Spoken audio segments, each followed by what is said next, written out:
Well, hello everyone, and thank you for joining us again on this industry profile during this pandemic. Today we're joined with someone that most of us know. Don Eastvold has had many roles in the industry, but he's been through the industry, the ups and downs that we've seen over the years, but probably nothing like we've seen in the last little while. So first of all, Don, welcome, and thank you for joining us today.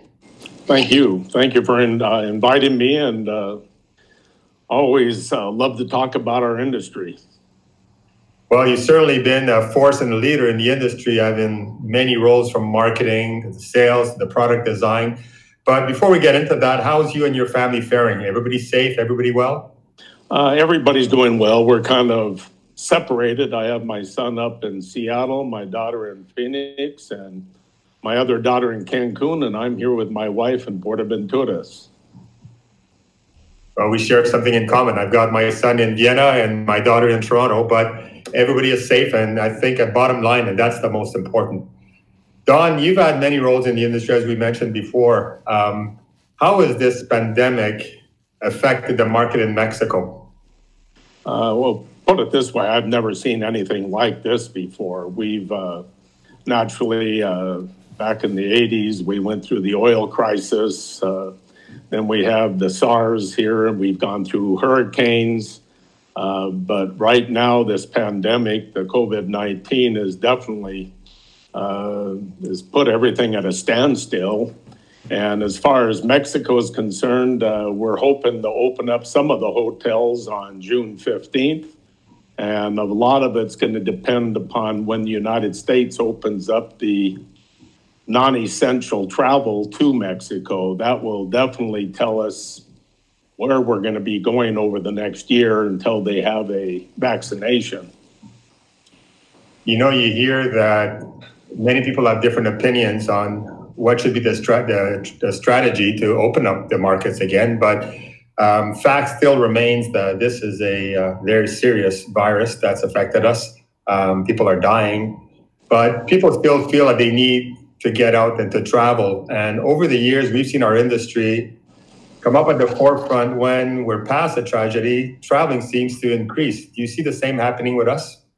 Oh, I think you're definitely going to see a boom for travel once the individual states open up, as well as here in Mexico. You will find a boom for travel, but I think it's going to be geared around more of the millennials and the Gen Xers. I'm a baby boomer, and I'm going to be a little more cautious.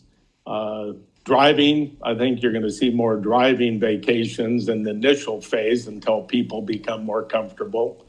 Though I think Cancun, based on the air flights, I think you're going to see a lot of the millennials and Gen Xers jumping on planes. But once again, your baby boomers, I think, are going to hold back a little bit. Make the traveling public feel a bit more confident that most resorts are taking all the precautions to ensure safety and health conditions. What are you seeing in the Mexico market when you're talking to some of the resorts that you manage, many of them, obviously, but what are they planning as this goes by stages, obviously, to welcome back the public at their resort? You've seen a lot of videos that are being put on LinkedIn and other social media sites. The Moon Palace, for example, has gone to great extremes as far as protecting the guests when they arrive. I think what everybody needs to focus on, though, are going to be airplane tickets or airlines, because of the fact that that really is the weakest link of staying safe. You get on a plane, you're 2 feet from the person in front of you, and you're 2 feet ahead of the person behind you. And even if you have removed that middle seat, there isn't proper social distancing. I know the airlines are going to great extreme as far as sterilization and checking temperatures. But again, I think the weakest link is going to be air travel, as well as the drive to the airport, as well as the drive from the airport to the resort. You're really kind of taking the recommendations of your agencies, but you really don't know if that Uber or that taxi has been well cleaned before you get into the vehicle to go to the resort. The resorts themselves, they're putting all of their employees through a COVID-19 training to make sure and all understand proper health care. They're sterilizing rooms, they're sanitizing every touch point that the guest will have. But I would take a major step back and say the airlines is what's going to dictate what type of travel we're going to be having here in Mexico and the Caribbean. It's fair enough to say that travel properties that are oceanfront, like what you have in Mexico mostly, that are very spacious as far as common areas, that are able to distance people during their experiences. They're able to go in the ocean, they're able to stay on the sand and still be that required 6 feet away from everybody, versus an urban hotel where you're a lot more restricted as far as space, should come online and be more attractive to travelers coming up in the next few months. Yeah, without a doubt. I've always called the vertical versus horizontal vacation. You have the vertical high rises that are on the beach, and yes, people want to get out to the beach, but you get on an elevator, that's a touch point. Versus the horizontal resorts that don't have elevators, have individual bungalows or casitas. Those will probably be the highest demand because they're able to separate themselves 100% and take advantage of the sun, which is what everybody should be going out into because of the vitamin D and helping your immune system. I know I'm enjoying it every day when I'm here in Fuerteventura, which is just south of Cancun, and I'm sure you're enjoying it in the Bahamas as well. Well, I probably would if I was in the Bahamas, but I'm in the Caymans, so same thing. You're in the Caymans, okay. Properties right now are saying that we will limit 25, 30, 40, 50% occupancy. Is there a magic number where they can still sustain business and make it worthwhile to operate? In talking with some hotel experts, I'm not an expert on hotel management per se, but they do advise me that the primary kind of the number is more so the rate they're able to get based on the services they're going to provide. Your high-end, all-inclusive resorts are naturally would probably come in at a break-in at around $70 to $90 per person per night. But it doesn't mean they have to continue to provide those same services, the high-end liquors, the a la carte dinings with multiple restaurants. I think you're going to see more of fewer restaurants open at the all-inclusive. Some of them have upwards of 10 a la carte dining. And of course, the magic number is trying to calculate how many employees you're going to have servicing the clients. But each hotel is distinct as to what the magic number is based on the type of services, the amount of employees, and of course, the occupancy. I've heard occupancy rates as low as 30% can be a break even. But I've also heard break evens for the high end ones at 70%. So everything's relative to the size of the hotel and the type of services you're offering. I think it's fair to say for the public out there that on most resorts, space is abundant, and 70% occupancy still gives everybody a lot of extra space.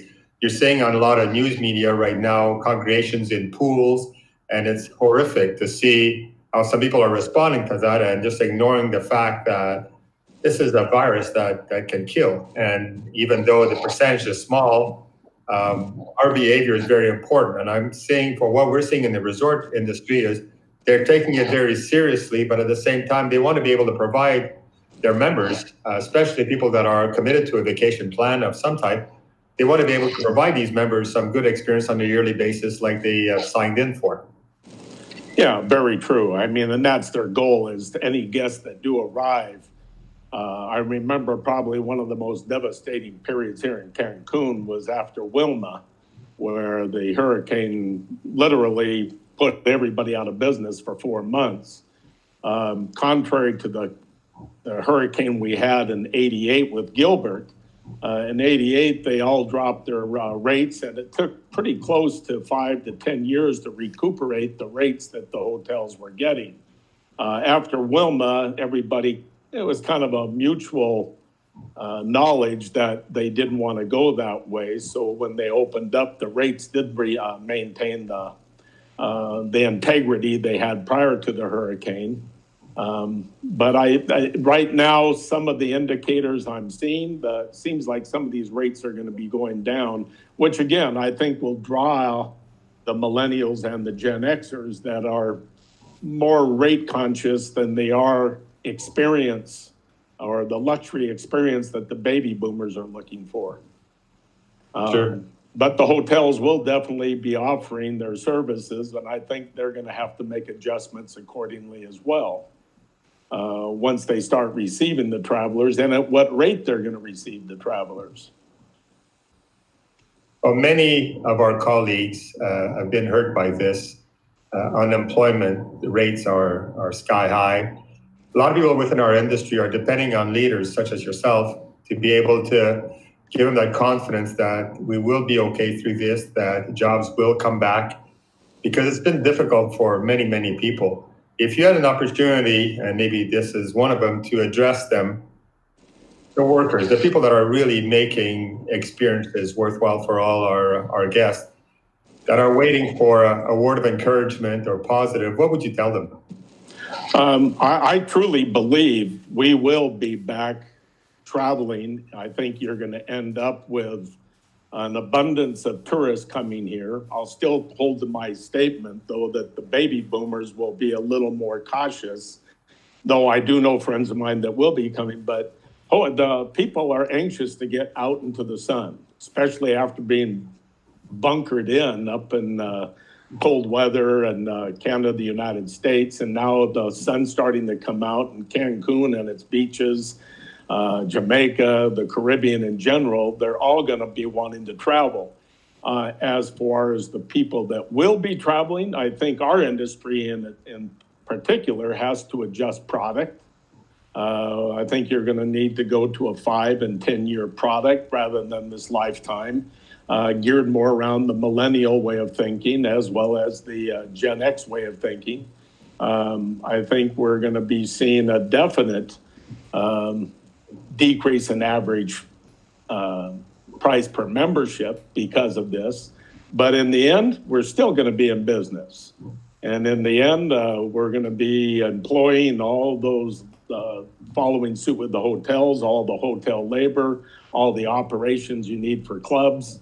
I think that's going to happen sooner than a lot of people are thinking right now. I know I am.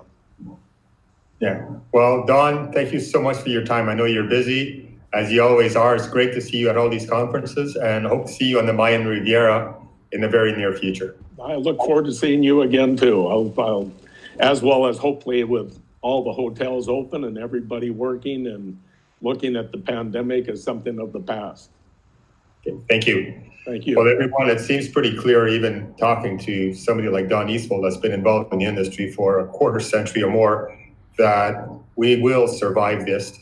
Our industry has been resilient through all crises throughout the world. And for those out there that depend on our industry to seek employment, things are going to come back, and hopefully sooner than later. Have a good day, everyone, and stay safe.